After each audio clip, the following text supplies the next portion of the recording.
আসসালামু আলাইকুম।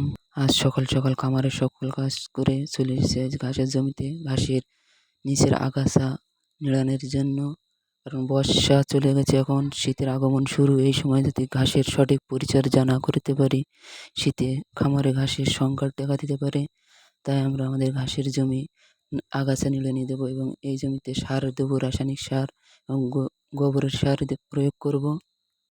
তাতে করে ঘাসের ফলন খুবই ভালো হবে এবং শীতের সময় ঘাসের সংকট খামারে দেখা দিবে না ইনশাল্লাহ।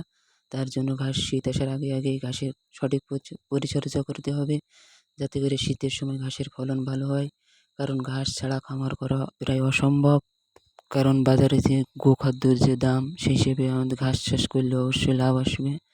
ঘাস ছাড়া খামারে কোনোভাবেই লাভ করা সম্ভব না। আর যেহেতু বর্ষা চলে গেছে, এখন থেকে ঘাসে রাসায়নিক সার দুবার করে প্রয়োগ করতে হবে।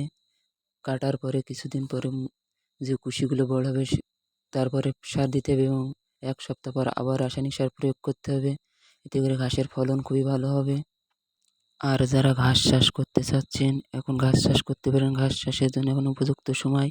এই সময় ঘাস রোপণ করলে ঘাসের ফলন খুবই ভালো হয়। আমাদের খামারের জন্য দোয়া করবেন। সবাই ভালো থাকবেন। আসসালামু আলাইকুম ওয়া রাহমাতুল্লাহি ওয়া বারাকাতুহু।